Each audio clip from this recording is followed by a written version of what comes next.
Hello guys, আজ second day জিমে। আর আমি রাত্রে করে জিম করি, সবাই জানো মোটামুটি। খুব গরম, আর এত গরমে জিম করে খুব ঘেমে গিয়েছি। আজকে সেকেন্ড ডে, দেখো আমি কেমন জিম করেছি। আগের দিনের মতোই প্রায়, কিছু কিছু পরিবর্তন আসবে আরও, বিকজ সবে তো ওই কারণে তেমন কোনো পরিবর্তন দেখবে না, কিন্তু হবে, আশা রাখি হবে। তো ওকে, টাটা। ভিডিওতে দেখো কেমন জিম করলাম।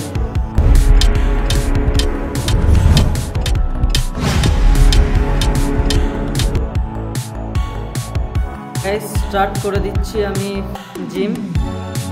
তো দেখতেই পাচ্ছ জিম করছি আমি।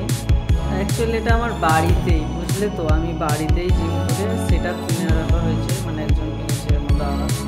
তো ওরই বাড়িতে আমি আসি জিম করতে। প্রায় 2 দিন হচ্ছে আমার এটা সেকেন্ড ডে। জানি না কত কী পরিবর্তন হবে। ও একদিন হঠাৎ বললো কি আয়, তো চলে আসলাম।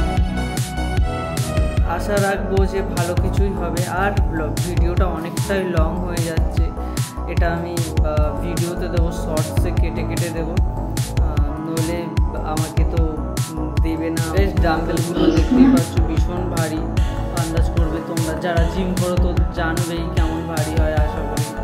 আর আমার প্রচণ্ড কষ্ট হচ্ছিলো, তো কিছু করার নেই, জিম করতে হলে এসবের তো করতেই হবে, কষ্ট সহ্য করতে হবে। তারপরেই একটা বডি। তো জানি আমার শরীরে কী পরিবর্তন আছে, পরিবর্তনটা আনার জন্যই আমি এখানে জিম করতে আসি অ্যাকচুয়ালি। আর ডায়েটের কথা আমি পরে বলবো, এখন আমি ডায়েটের কিছু বলবো না, বিকজ আমি সেভাবে নিজেও কোনো ডায়েট ফলো করছি না। মোটামুটি শুধু ছোলা সেদ্ধ বা কাঁচা ছোলা এগুলোই খাচ্ছি, দুধ খাই, কলা খাই, এগুলোই। আর সেভাবে কোনো কিছু খাওয়া হয় না। তো নর্মালি বাড়ির খাবার যেমন খাই তেমনই। তো এইভাবেই চলছে। তো আজ সেকেন্ড দিন, দেখতে পাচ্ছ তোমরা। আর যে প্রচণ্ড গরমে আমি ওয়েট লস করতে এসেছি, কী অবস্থা। হাতের অনেকটা বেশ পরিবর্তন আমি নিজে মনে করতে পারছি যে হচ্ছে। জানি না ঠিক কতটা কী পরিবর্তন হচ্ছে, তো আশা করি ঠিক হয়ে যাবে নিশ্চয়ই।